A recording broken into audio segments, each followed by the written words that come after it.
welcome back to Keeping Up with the Chaldeans.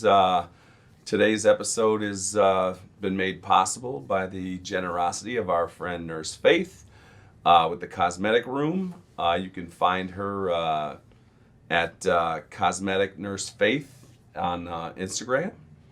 Also, before we get started, we'd like to have all of our viewers subscribe to the channel. We're pressing to get to 1,000. We want to be able to keep the show going and benefit the community with the episodes. Proud to be wearing the Connect Mortgage Funding jacket. Thank you. Fancy ass jackets. Thank you. And we'd like to welcome our guest today, Terry Kashat.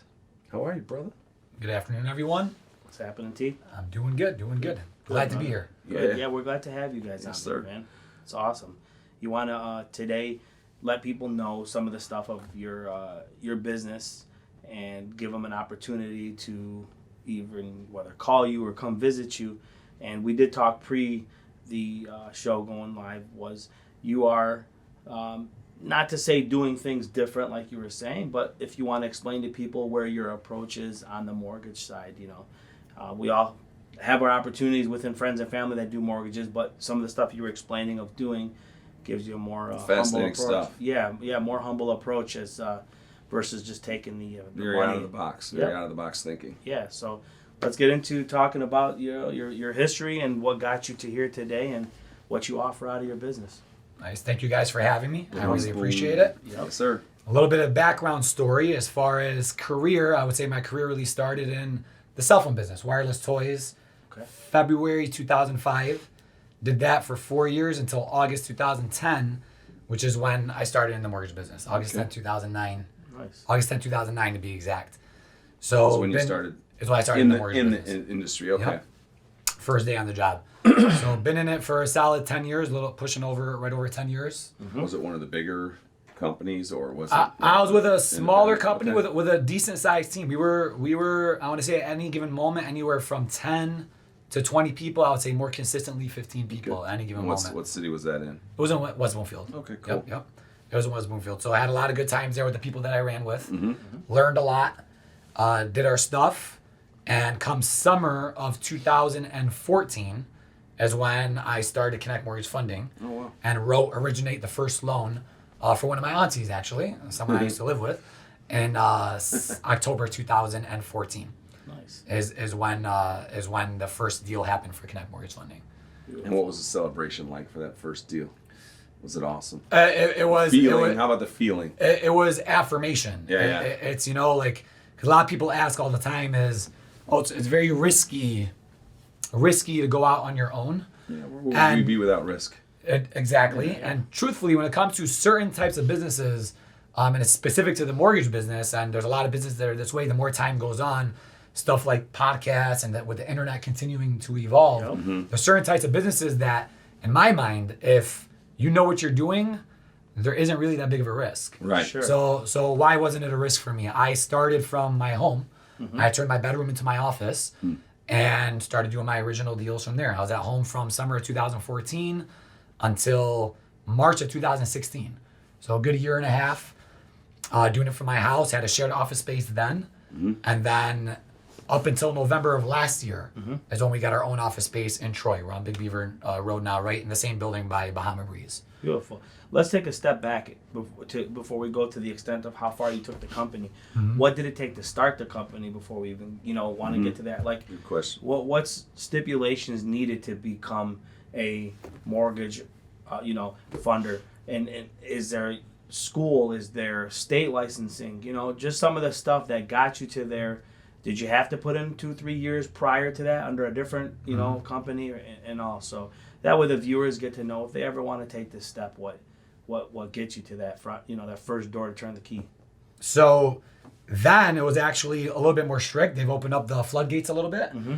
Now I want to say you need 2 to 3 years experience. When I was starting, you needed 5 years experice. Wow, okay. Now I want to say you need 2 to 3 years experience as a loan officer. Yeah. Okay. Whether it's a licensed loan officer or whether you're working with a bank, as long as you have 2 to 3 years experience. As far as capital, again, this is one of those businesses where as long as you know what you're doing. Sure. And you could start from anywhere. You could get a shared office space. You could start from your home. You could do whatever you want. So it doesn't really take that much capital. I would say the most important thing is knowledge, being confident in what you know, Right. confident in your ability to be able to sell. A lot of people say I'm not a salesperson, I'm not a salesman, etc. It's if you're starting your own business, I'm not the first one to come up with this. Yep. If you're starting your own business, you are a salesperson. If you're not a salesperson, there's something wrong. So as long as you're confident in your knowledge and your ability to be able to bring in your own business, when it comes to the mortgage business, at least on the brokerage side, which is what Connect Mortgage Funding is, it's really coming down to the 2 to 3 years experience. Do you have the confidence to at least start on your own? Now, I do want to state that there's 2 different mentalities. There's a mentality of growing a company and the mentality of just being on your own. You know, one-man shop, two-man shop, whether you have an assistant, a secretary, whatever.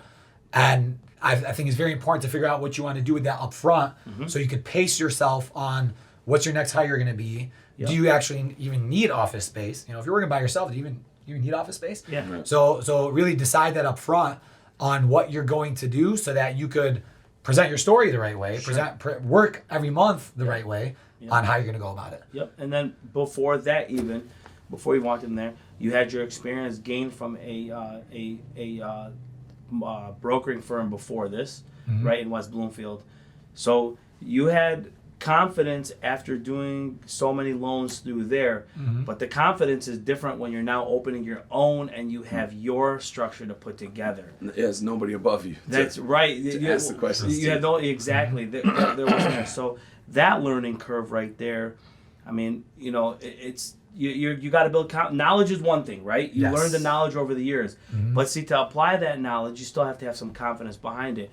Did you have somebody give you that little push to say, you know what, Terry? Go for it, man. We're behind you. And then you thought to yourself, you know what? When I do it, I'm going to hire this person, that person. So the foundation of that to get to your say over your fears, your hump. What was that like? You know, it's a tricky scenario. What you just said. There's no one.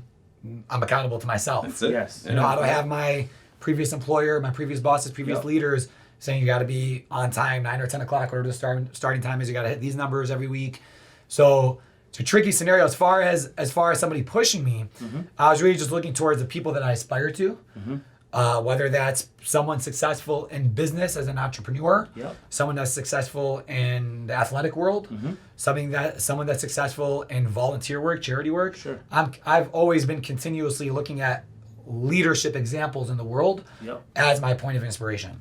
Now, as far as how do you hold yourself accountable? I think that is the trickiest part with everything. Yeah. So I actually would, because when you get up and go to work, you know, I started from my home office. So I didn't have the psychological aspect of getting ready, leaving the home, spending 10 minutes in the ride, 15 minutes in the car, 30 minutes in the car, depending on how far you drive, to play music, get psyched out before you go to the office.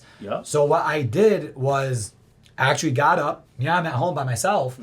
I dressed up with slacks, wore nice fancy socks. I didn't want to wear shoes in my home, right? So wore slacks, wore a button up, tucked it in to at least get in the psychological mindset that I'm at work.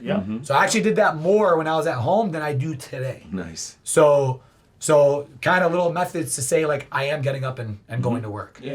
That was the main thing I did, and I actually would leave the house on purpose, make a stop, whether it was in the morning or midday, just so I could get out. And then get back, because you have those natural emotions when you have any job, whether you own a company or not. You have those natural emotions where you're saying bye to your family. They look forward to seeing you when you come back. You know, you have those things that are not present when you are doing something like starting from your home. And then you have, you know, maybe 1 or 2 bad calls in a row, and you're like, oh, I'm gonna just crawl back into bed. It's a lot easier to be able to get. But that's great, man. A lot of that is self-discipline and self-checking yourself. Tell us about the Connect Promise. So the Connect Promise is our company promise in the mortgage world. And I think any business, whether you're mortgaged, whether you're a restaurant, whatever it is, should subscribe to these 3 things. So the Connect Promise is quality, transparency, and speed. So quality meaning whatever we do, we're going to do it the right way. Transparency meaning good news or bad news, you're going to know about it. Sure. You know, the mortgage business is not all sunshine and rainbows. You know, your deal could be qualified in one moment and disqualified in the next moment. Yeah. Well, the sunshine doesn't come until it's done. Till you're signed and closed and the keys in your hand. Yeah. So it's rainbow. I mean, it takes time. Like it's a very stressful, and I don't know if all of your clients do, but in my situation, it was always a stressful situation. It's not.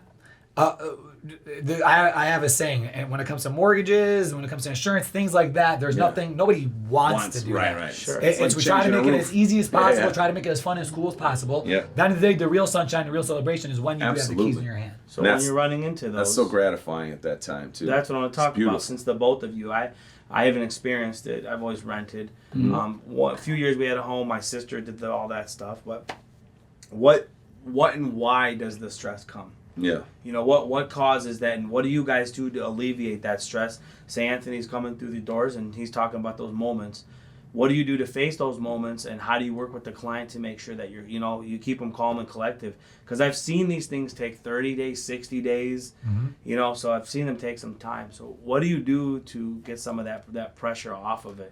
A lot of it is mindset from the individual handling the deal. So whether that's me, whether that's another loan officer in another business, one of my loan officers at Connect Mortgage Funding, if I'm going into it presenting the challenge as a problem, it's going to be a problem. If I go into it presenting the challenge as a challenge, like, hey, here's what came up, here's what we need to do to solve it, and we're going to solve it, confident, been there, done that. Yep. You know what, maybe I've never been in this scenario, but been in something like it, and I know as long as we find the solution, I've talked to the underwriter, I've talked to the powers that be, I already have the solution. So provide me with 1, 2, 3, and we'll get your answer. So going back to the transparency part, the mistake a lot of people make in life and in business more than anything when you're responsible for a deal is, I don't want to tell my client this yet.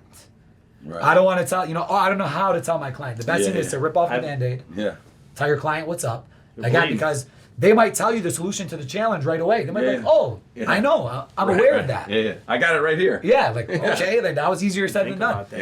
Or that was easier done than said at that point, So a lot of it is the mentality of the person presenting the information, which is a big deal in life. How you think about things is going to decide how things get done. Yeah. So that's that. And then going back to the last part of the promise, which is speed, is getting to the answers as fast as possible. So for example, if I'm holding myself accountable, we promise to our clients that 90% of the time, we're going to hold up to that quality, transparency, and speed. Because in my mind, nobody's perfect 100% of the time. Right. If anyone is coming through on their commitment 90% of the time, you are successful. You're going to succeed in whatever it is that you're committing yourself to. Sure. So if I'm saying I'm going to hold myself to these turn times, you better believe when I give my client a checklist saying, hey, here's the challenge you're facing, and here's what I need. Yeah, you're holding me accountable. Like, hey, Mr. Client, Mrs. Client, I want these things within 2 days. Right. Because then I can provide you with the answers to our solution that's going to solve this challenge. Yeah, responsibility's got to be a part of the clients as well, too. So that's what some people expect. Like, they're coming into you late, you're going to handle the whole 9 yards. We're just going to come in, sign things, and go. But, man, I've heard stories go up and down with it. So... And that's a big part of it. You're not feeding them no bullshit. You're straight to the point, and you're just telling them exactly what they need to know so they either can work with you or, listen, shake your hand. Can't do it, Mr. and Mrs., there's something we just can't make happen. So we could talk about that'll segue us into, like, the market. Like, what's the market looking like these days? So the market right now, the market is healthy in the sense that the economy is doing great, regardless of political affiliation. Sure. The economy is doing great. Every year we could see that the numbers are better in pretty much almost every business, almost every industry. Yeah. And in the mortgage business, when it comes to the housing market, values have continued to increase since May of 2013 is when it all started. Every year. You said values? Yeah. Okay. Property values of homes have continued to increase for the most part since May of 2013. So now, are we at the peak right now at 2013? I mean, I'm not saying we're coming down, but we're at the highest point we have been. We're currently, the last year and this year were the highest points. Really? Correct. It slowed down, and so there was like large increases. Yep. Now it's a little more steady. Okay. I personally think we've approached we're about to get normalized. I personally believe we're at the peak of it. Do you think it'll normalize will hold here, or you think it'll dip a little? Yeah, that's what I'm gonna say. That's anyone's best guess. My bet, I do believe, because there's perceived value. There's appraised value of what the market's going on, and then there's perceived value. I personally believe that perceived value, I think everything right now is about 10% overpriced. Okay. So what I mean about the market is if you're buying a home Yep. right now, you're paying 10% of what you might think the home is worth. 10% more than you might think the home is worth. If you're selling your home, you're Yeah. receiving about 10% home than what you're than 10% more than what your home is really yeah. worth. So with that, that's just the nature of the beast. Sure. If you're buying now, you're selling now, like it is what it is. I don't think anyone should hold off because of that. Which leads me into that is the market. Is it going to correct? It's anyone's best guess. But if it was to correct, when is a question. But if it was to, I don't think we're going to face what a lot of people think with 2008, 2009. Yeah, I was gonna say 2005 to 2009.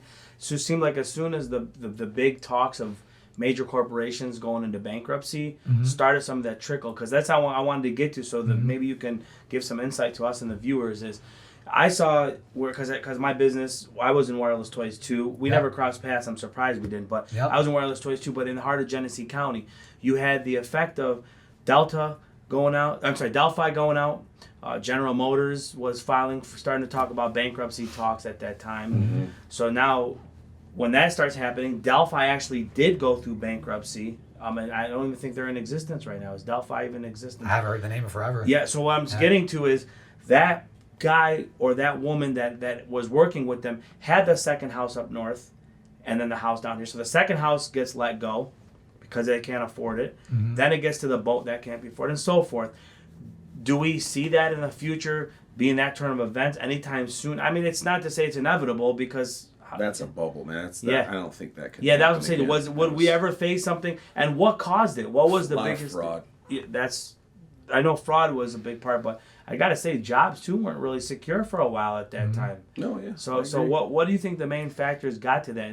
And maybe not seeing it ever again, but you're saying we're now running a tip of the plateau for the pricing and stuff. So does that mean that we can have more? It's going to knock it down and bring us down that low at some point? So I believe there will be a correction of about 10 to 15% maximum. Okay. But that to me is a normal inflated market, Yeah. and then a normal correction. So a $200,000 home in the next few years could depreciate down to 180, 170. Correct. So the correction's only going to be 5% because it's already up 10% too much. Correct. Yeah. So to answer your question about would that happen again? Yeah. Anything is possible, but Right. going based off what I know, being in the Yep. business for 10 years, Yeah. and I pay attention to all the small details, Yep. is at that time there were loans that were happening where should have never happened. Right. Okay. People were getting stated income loans, like you could do things that we're not going to get into that just shouldn't have been happening. Anyone was able to get a loan, whether you're able to afford it or not. So couple that with a super inflated market, way more inflated than today when it comes to the housing values. Yep. Oh yeah. And couple those two things together with the economy as a whole jumping into that, Yep. yeah, you actually had people, a large percentage of the market foreclosing, running into short sales, losing their homes, getting into real, what was it? They called it not the Great Depression, the Great Recession, is what they called it at the time. Yeah. So there were things happening, things that were not in check that are in check today. Okay. So all I believe is that the housing market's a little overinflated. Yeah. So people that are getting their mortgages today, for the most part, Yeah. I would say a solid 90% of the deals that are happening, whether people think it's too strict underwriting or not, I think the underwriting with people getting approved is where it's supposed to be at. Right. It's pretty much as strict where it's supposed to be, and about 90% of what people are getting approved for. So let's just say the market does decrease by 10 to 15%. At least the person who's properly qualified on their mortgage, they're not losing their home. There's always a percentage of people that lose their homes for other reasons, Well, wait, what do you? but they're not losing their home. What, Because the equity. no, that's not what I'm saying to you. Oh. What do you mean properly qualified? Like I mean- they actually legitimately are documenting their actual income. Okay. They actually have their last 1 year, the last 2 years. Okay. It's a probability of continued stable income for a certain amount of time. When before it was 3 mortgages at the same time. Yeah, Yeah. like before is one example. You could get a letter from your accountant saying you make $7,000 a month or $10,000 a month and get a mortgage. That type of stuff doesn't happen today. Right.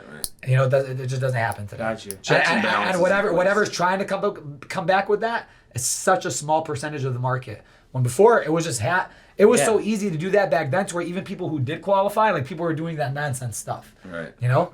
Trust me.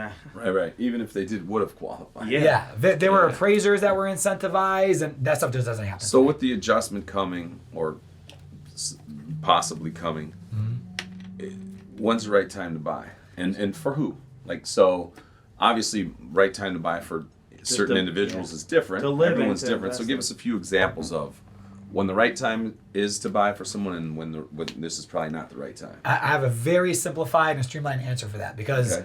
whether you are an investor or whether you are, a bachelorette, just getting your home, you want to go on your own, or whether you are getting your first family home or your second or third family home. Yeah.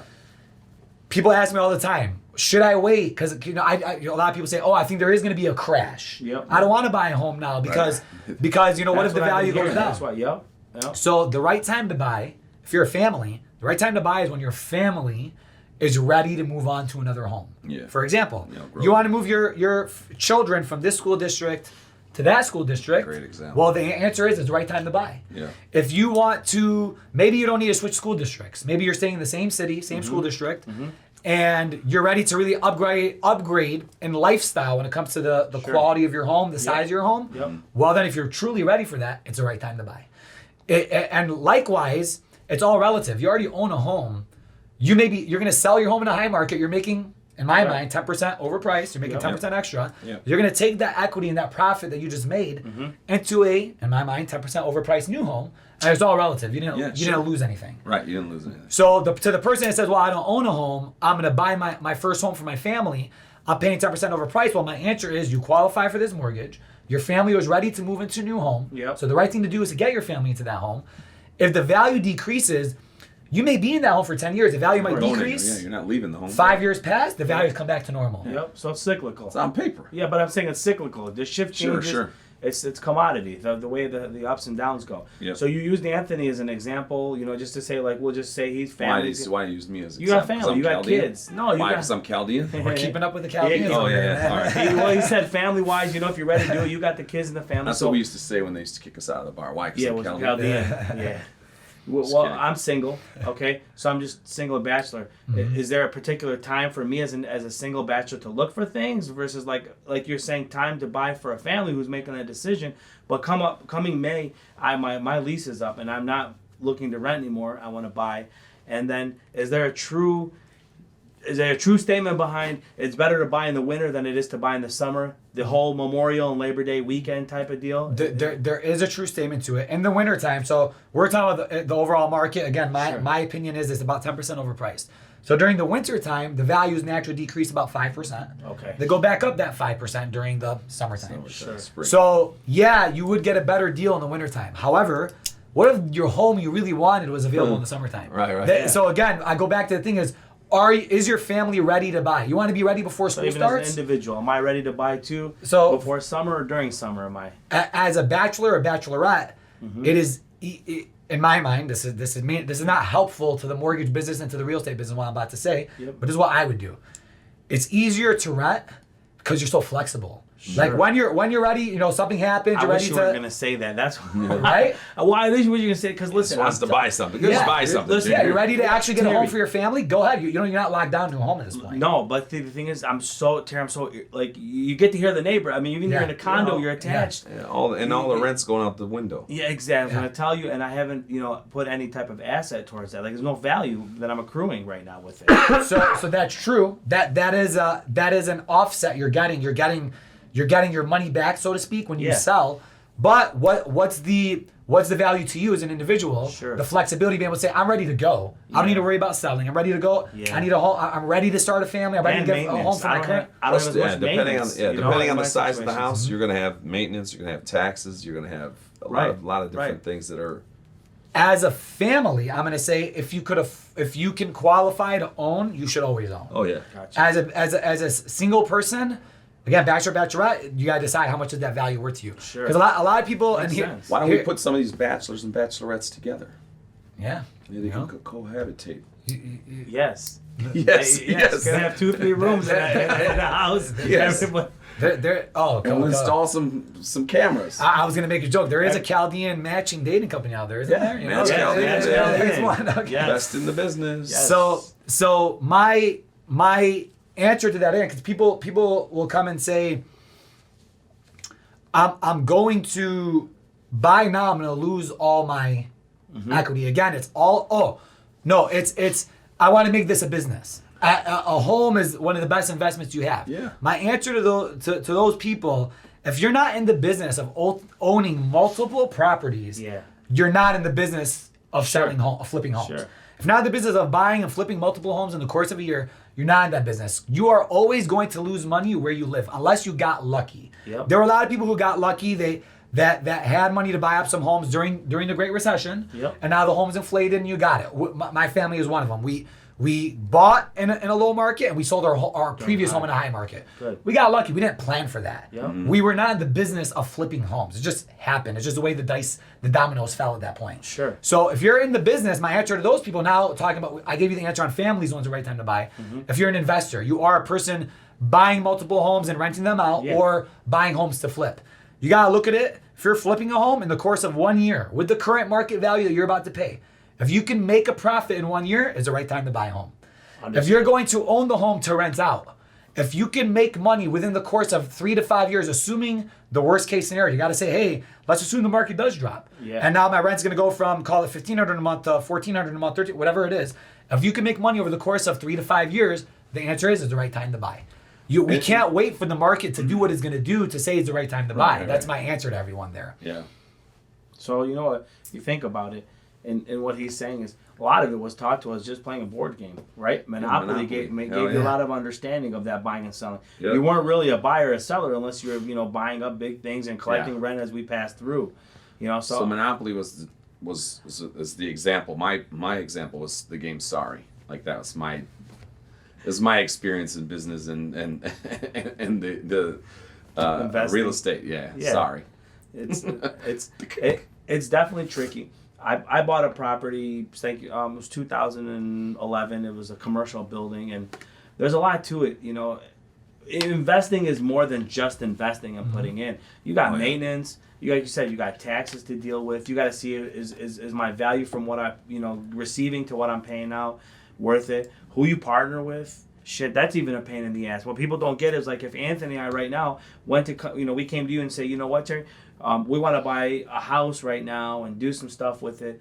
There's still some will and just things that you have to have set in play so that when it comes time to selling, there's no problems. I don't have to sit there and get Anthony's permission, or Anthony doesn't have to get my permission. There's stipulations that come about that too. So it's not just easy just to come to you and say, you know what, we want to start investing, and boom, you hit the ground running. Right. Like people think it is. So with Connect, the company, your goals, the vision, like what's going on right now, and what are we looking at in the future? So our company goal is to, in the year 2021, in the 12 months of 2021, so we got a year to prepare for this as a company, is to help 700 families a year. Well, I'm not being a charity here. How to help 700 families a year is I provide 700 benefits to our clients.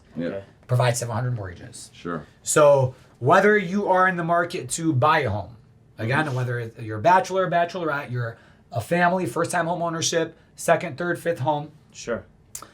We want to be able to benefit your family and get you into that mortgage. Now, there's the other benefit. There's people who already have a mortgage. There's refinancing. There's so many different reasons to refinance. You can refinance simply to just lower your interest rate as long as the rates stay low, which has been happening for a long time now. There is refinancing for what I call an alternative benefit.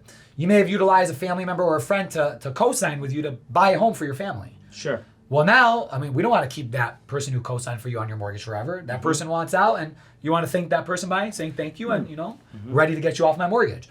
We do that for people all the time. There's other benefits like, my favorite one is this. This also doesn't, what I'm about to say doesn't necessarily help the real estate market, but it helps increasing your own value on your home. Sure. Is some people want to move just to get a certain element of a home that they could easily get in their current home. So my pitch to people is if you're moving for the purpose of you want a nicer kitchen, you want a nicer bathroom, you're not necessarily trying to switch cities or school districts or lifestyle. Sure. Relatively the same lifestyle. We could get you a renovation loan. Take money out. You could renovate your current kitchen, all your bathrooms. You could create whatever you want in your basement. Call it a home theater. Call it a man cave. Call it a hobby shop. Call it whatever it is you're trying to do, we can make it happen. Whatever it is you're trying, we can make it happen. You're not happy with the carpeting in your home, you just want a better quality type of tile or cabinetry. Yeah. We can make it happen through the source of whether it's a home equity loan or whether it's simply a renovation loan, which, by the way, you don't need equity in your home to do. Really? The renovation loan says, hey, we're going to give you this loan based off the $50,000 of renovation value we're about to give you. The future value of your home will be this. We're going to give you the loan based off of that. Oh, wow. So That's cool. It's one of my favorite deals because there's so many people moving for those simple reasons. Right, Yeah, right. We can solve it. Yeah, yeah. We can solve it. Yeah. You can save so And much they time. need and another money. room, and okay, build another room. Yeah, and it costs all around a lot less too than to go through everything to do renovations at times, and sometimes to even go buy a whole new home and go through that whole inconvenience. So what I want to let you you're in the line with what you're saying. What separates you while you're doing all this for these people? Because mortgages, to say you can go to a brokering firm, you can go to a brokering company, and you have this out there. But what makes Connect through all this transition? What makes you so different? What is it that you offer while you're doing all this with your company? So there's going to be two items. One, I'm going to go back to the promise of quality, transparency, and speed. Yep. It's something that, again, I believe all businesses need to have. And a lot of people say they have these things, Yeah. but they're not always happening. Okay. And that right there is a differentiator. If someone's a realtor doing business with Connect Mortgage Funding, Yep. you could depend on that. If you are a prospective mortgage borrower or new home buyer, you could depend on that. And that right there to me is the main ultimate difference. Now, couple that with my personal process that we have built into our company and my knowledge that I am teaching my people. So even if someone doesn't necessarily have me per se on a deal, Right.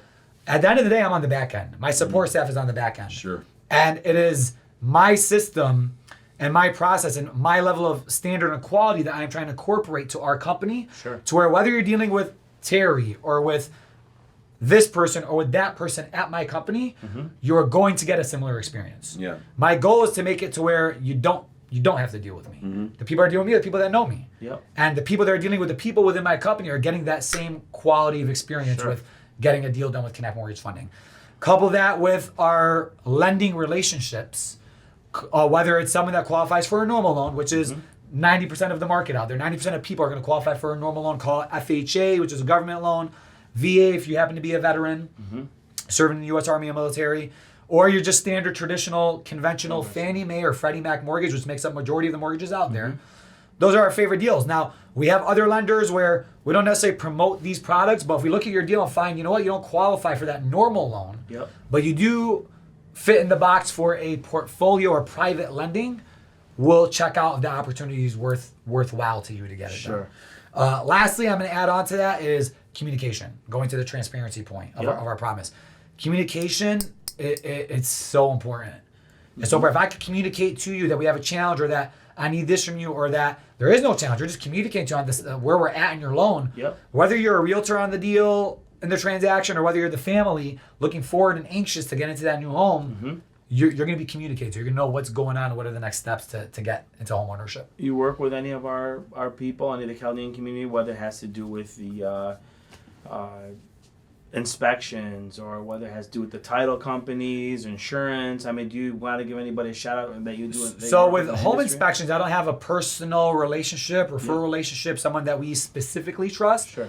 That is really left up to the realtors. We trust the realtors that we work with to do that. Sure. There's a few reputable, and if I don't remember to say your name, there's a few reputable realtors. I just want to throw out their names that I totally respect. That when it comes to their quality of taking care of the client. Yep. One of them, one of my favorite realtors, very business-minded individual, when it comes to our community at least, is the people that I'm mentioning, is Ravon Herfy, one of my favorite realtors. Another realtor we've done a lot of business with is Jason Davish. Yep. Jason's pretty big out there. A realtor that we haven't done a lot of business with, but we've had mutual clients, and I totally respect her. She's more in the elder generation of our community is Norma Sheena. Oh, yeah. She's amazing, So just speaking about our community, these are a few people that She's one that busy come to woman, mind. too. One person recently, I just really respect her go-getter attitude. She actually works with technically a competitor of ours, but it's a competitor we respect.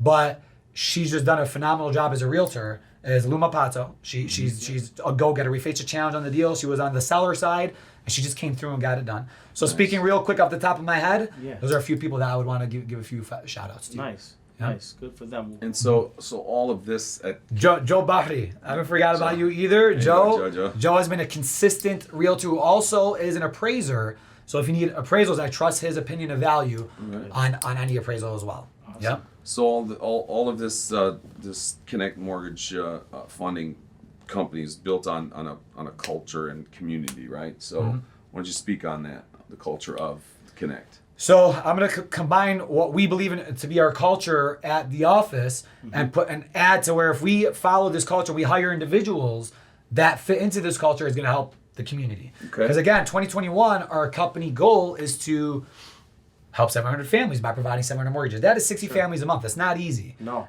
Can't do that by myself. There's no one person that could do that. There's not enough time in the day. So I need a solid team, the people that fit the right mindset. And what is that mindset? Is we're not looking for a dollar amount. I'm not looking to make $3,000 in revenue off you. I'm not looking to make $10,000 in revenue off of you. I'm looking to provide a benefit. The benefit is getting your family into the home and getting you into a better financial position, whether it's getting you a better deal on your mortgage, the renovation loan I spoke about, or the other type of deal we didn't speak about, which is consolidating debt for people, right? And or getting you cash to make an investment to go buy another property, or to put it, you need that extra cash to make an investment in another business, or to just have money on the side for emergency, whatever that value is to you. If we look at benefiting 700 families a year, 60 families a month, I don't need to worry about the dollar amount. As we all know, you do good business, the karma plays in your favor. What is the karma in our field? You're getting your compensation. You're getting your compensation, and I don't want to do any deal that is not a benefit to our client. If it's not a benefit to our client, I don't want to do the deal. I'll tell you, I say, look, I know you want to do the deal. I don't see the benefit here. You tell me what you want to do. Do you want to move forward? Do you not want to move forward? Like, if I don't see the benefit here. If they want to move forward, great. We'll get it done. Sometimes they just want the cash. and let's do it. But if you see me, if you're interacting with me and any of my salespeople at the office, and we're driving a deal home, like we're really justified. You'll feel that passion of like, we want you to do this deal is because there's a benefit there. You have belief in it. Otherwise, I'm not pushing my people to convince you to do it. And I have no justification here to do it. So that's integrity. Your company has a lot of integrity, it seems like, and you see we have passion to be able to help people. Just as much as you're making money, there's also the agenda of helping the person out. It's like saying, like, when our parents would cook for us, the pleasure as mom would serve it to us and watch us eat it was beautiful. It's like what you're doing for the community and those 700 families.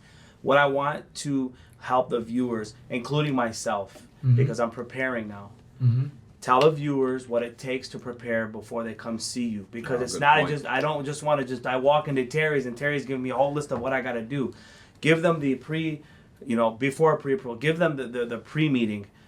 Do I have to clean my credit? Do I have to take my bills down, my credit cards? What do I got to do to get to you first to make it easier for you to make this whole transition smooth? I'm happy that you asked. So to recap what I said earlier, there's nothing necessarily fun about providing documentation for insurance or mortgages. It's part of the process. So we try to make that as easy as possible on you. So be ready to prepare and provide a lot of documentation. You do not have to pay your balances down before you come meet with us. You do not have to fix your credit if you think your credit is good or bad before you come meet with us. Be prepared to provide a lot of documentation. Be prepared to have an interview with us in person or over the phone. Call it 10 minutes, call it 30 minutes, call it 1 hour. Have the time ready. And then we'll tell you, hey, here's the documentation based off what we've talked about. Here's the checklist of documentation that we need. We're going to pull your credit. Then we're going to tell you what you need to do. You don't need to, because a lot of times people they'll say, I don't want you to pull my credit. I want to pay a few things off first. That's what I was going to say. Exactly. And I say, let me pull your credit. I'm going to tell you what you need to pay off, because what you're thinking about paying off may not even increase your credit score. It may not do anything. It may not change anything. And then you got less money for a down payment. Exactly. Well, let the view. There's your soft credit hit and there's your hard credit hits, right? So that's just so the people. I want them to be aware of it, because when we're in the cell phone game, a lot of times people would say, I don't want you to run my credit right now. I'm going to be purchasing a home in 30 days. So like stuff like that. Like, does that affect it? Like, do I not do these things before I get to you?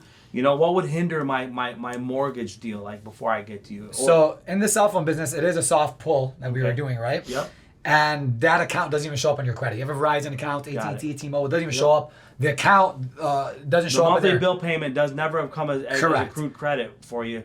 But if you screw up the bill and don't pay it, it's Exactly. It it's becomes a collection, etc. In the mortgage business, the only way for someone to truly pre-approve you, and what we call pre-connect, is our brand of a pre-approval, Like that. is you need to have a hard inquiry. If you do not have a normal hard inquiry that the mortgage company that is pre-approving you didn't do themselves, I can't take a competitor's credit report. I mean, I could use it as a guide, but we're using software, using technology. Sure. We're actually underwriting based off. I brought up a few names. FHA, Fannie Mae, Freddie Mac. If someone's giving you an approval, a pre-approval, without my own credit report, the truth is we don't have a real pre-approval. Sure. So if you're getting a real pre-approval, be ready to have a full credit pull. A full hard inquiry. Now, everyone's worried about affecting their credit. Yep. When I pull my credit, it's going to hurt my score. I don't want to pull it. There's truth to that, but there's also, it's not that big of a deal. The truth is, it's going to hurt your score anywhere from 2 to 3 or up to 5 points. Okay. And it's a temporary hit. Let's just say you're shopping. Yep. You're shopping, you pull your credit with whatever name mortgage company, 1, 2, and 3 mortgage company. Then you come with us and say, I don't want to pull my credit because there's an account on the pull. Well, if you're within 14 days, I want to say, it might be 21 days, but let's go with the conservative route, 14 days. Yep. If you pull your credit with another mortgage company, it's for the purpose of a mortgage inquiry, which is automatic because I'm a mortgage company. So you come pull your credit with me. Your credit's not, even though it shows that this company pulled your credit and I pulled your credit, it's not actually hurting your score again. It's just another inquiry. Understood. Outside of that 14 to 21 day period, it hurts your credit. So likewise, if you're shopping for a car, you're shopping for a credit card, you pull your credit within a time frame for all these different cards you're shopping for, the inquiry will show, but the effect it has to your credit scores is that one time within a certain time period. Okay. And again, the answer is, it's we got to do what we got to do. We can't really give you a real true answer on your approval until we pull your credit. Sure. Good. Well, it's good for them to know. Good for the viewers to know. So we're going to be posting all your handles and everything. I've got that for the people to be able to get a hold of you. Is there anything in specific when they reach out to you that you just are they just getting through to you, or when they call them, they're just calling and not looking for Terry, they're looking for... Or is there somewhere they can go to fill out an application or an inquiry card or something like that? Yes, so you could go to our website, connectloans.com. Okay. There's a quick form there on our homepage that tells you to get started. Just with that basic information, at least gives us enough info for us to know what we're calling you about. Right. Okay. Two, to go back, be prepared to provide a lot of documentation, and I promise, whatever we're asking for, though we may not be turning in to an underwriter, what we like to say is, we're the lawyers in your case, and the underwriter is the judge. So I want all the evidence. I'm asking you for everything for a reason. I like that. You're right. I'm asking for everything for a reason. And even though I may not need it, I know the answer. So when the underwriter says this or that, I know whether I should provide it or shouldn't provide it. Right. But we're going to present the best case, going back to the legal analogy, the best case for you to get the best results, a loan approval, and a closed mortgage, a closed home for your family, to get that done. So you go to our website. 1, 2, 3. My favorite thing is a conversation in a meeting. But you want to make it quick. You don't have time. You want to get some things out of the way before we talk or meet. Sure. Is to go to our website, connectloans.com, and fill out a few things there. And you're in Troy, perfectly located, centrally located. Central. You have to cover the east side, cover the west side, north, south at all. Correct. So I want to touch on one point in regards to recruiting. Yeah. So to go to Staff, things of the culture and the community that I'm talking about. So if we have people that are providing benefits to our clients, well, then we're providing to the community. Yep. We're doing right by our clients by providing the right type of deal for them. Sure. Likewise, the type of recruit, the type of hire we're looking for, again, is a person that's going to fit that mindset. We don't want people that just want to make money. No. We want people that want to turn this into a career. Passion for it. You want to provide benefits for your clients, and therefore, you have success at the end of the day. So anyone that may be thinking about getting into this business or is not necessarily a culture fit where they're at right now, please feel free to also go to our website, fill out the contact info, and we'll get in touch with you. Perfect. That was my next question. So now they can get in And then what? So you said you're looking for a certain type of individual. Like, talk about your staff and what values they bring and why you're so proud of them and why they actually made the cut. So our support staff and our sales staff. So we were 4 people up until May of this year. We're 4 people for a long time, and 3 of us, me, Chris, and Sylvia, we were been in the business for a long time, like pushing 10 years, all of us, right? Okay. So been business for a long time. So the value that comes with that experience is already priceless, right? Sure. Yep. So those two individuals have that. Jenny, our main processor, is someone we hired 3 years ago, June of 2016, and fully trained up. And now she's responsible, our current 4 people, me and those 3 additional people, we're responsible for training all the people we're hiring. We're currently at, I want to say 13, 14 people right now. Nice. So majority of those people are sales staff. We have about 3 additional support staff. And all of them, at least currently, we believe to fit the culture and the mindset of what we're talking about. If someone is fitting that, we have a place for you. Gotcha. If someone is not fitting that, we'll find out very quickly, or we'll find out during our interview process. And there's no hard feelings on that. There is other companies that have a different mindset. Sure. And you take it from there. So might not And be can I fun. just shout out one of your staff? Can I shout out my boy Brian Hermes? Of course. Hey Brian. Brian. We miss you over here, man. We love you. Hope for the best and stick with Connect. Do your best. And I want to compliment tear it Brian on facing challenges very well so far and training up very fast. We hope to have him licensed here very soon. He's a bad Very dude, soon. man. Yep. Take care of him, We- please. We'll do. We We'll do. at least, I mean, I can speak. I commend you right now because your energy shows the way you love what you're doing every day, and it shows that you're gonna probably be doing this for a long time. And you're a great. It sounds like you're a Absolutely. great leader, just by, like I said, the charisma that you have right now that you're giving up. So we want to see you have continued success. But one question I want to know. What's the future of Connect? More locations? Are you going to be branching off? Are you staying in that location and you're just going to expand to as many employees as you can? Or, what's just the future of it? So we're not making any commitment to locations. Sure. Right now, there's one commitment that I have, and I'll flex and update and pivot however I have to make it happen. Sure. It's 2021, helping 700 families a year. Sure. If we hit the mark in 2021, amazing. If we fall short of it, well then we know what to do to make it happen. Now, our office space currently doesn't have enough space to Yep. support the real staff is going to require to Right. hit Sure. that metric, right? Yep. So naturally, there's going to be things that we'll have to update. There may be either larger space and or an additional space in a different location. Okay. By not making any commitments, I'm committed to the goal, and I'm the saying. Well, there's a meme out there: committed to the goal, committed to the vision, and flexible about how we get there. I'm flexible about how we Yep. get there. Sure. Nice. Yeah. We congratulate you, man. Thank you. Congratulate you to all the success that you've done. So, anything that we may have missed or not gone over that we want to get to the You want to audience? cover? You want to Yep. give more information, or do you think we're too good? I think we're good. I think we touched on all the points we talked about. I want to thank you guys again Thank for you. having me. We I thank want you to big. commend you guys with the Keeping Up with the Chaldeans, which Appreciate I just it, found out man. was also a podcast, not just a Yeah. YouTube channel. Yes. Yeah. I want to thank you guys for that, because if this thing keeps going, which I see every reason for it, Thank you. is going to become something that, does keep Yep. our own community at least updated Sure. with what's going on and examples Yeah. of leadership. So, So you brought up our community, and the way we close out the shows is we ask a question of what does it mean to you to be Chaldean? many things here.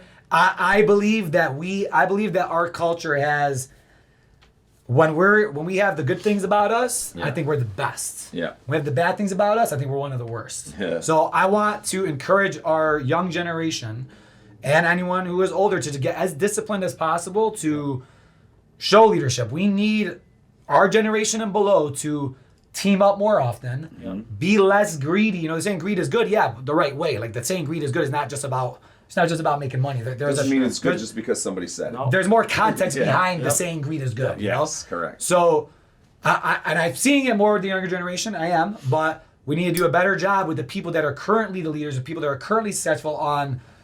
Yeah, we're competition, and competition should be competition. Let's not be naive. Yes. Yeah. But there are ways of us working together. I see it too much, and it's happening within the mortgage business right now. There are too many people, and people can take for this what they will, that are starting their own companies that shouldn't be starting their own companies, and they could prove me wrong. It's all good. Sure. And there are too many people that may have been better together, more powerful together. Yes. Even if they are capable of having their own company. Sure. If we're able to just get some of our ego out of the way, make that happen. So what does it mean to be Chaldean? I think we have the best of the best when it comes to the good things. Let's focus on the good things. Our food is amazing. Even though I may follow a vegetarian diet 80% of the time, you're never going to turn me away from kibbeh when it's made the right way, right? Like, you're never going to turn me away from kibbeh. Yeah. We have some of the best. I think the Mediterranean diet, the Middle Eastern diet, the Chaldean diet naturally is one of the best diets out there if followed the right way. And our business mindset, our work ethic, these things are things that are untouchable. Now, going into the religious factor, we're one of the most religious out there as well when it comes to our Christian faith for the most part. Again, I want to harp back on those things and just getting the discipline down and following real examples of leadership and making our Chaldean culture and our Chaldean community even better than what it is today. We have the means to make it better than what it is today. And I think with stuff like this, we can make that happen. Awesome, man. Thanks for joining us. You guys go visit Connect. Sure. Connect in the building. Mortgage funding. Yep. Get your mortgage funded. Thank you, guys. My boy Terry here at Connect. We wish you a Merry Christmas too, because by the time Merry we Christmas. get back around, so you said we have our Cool. Yep. Thank you, guys. Thanks everyone. Brother. Thank you for Awesome having having me. you. Thank you. Thank you for having We'll me. see you all next week. All right. Have a good one.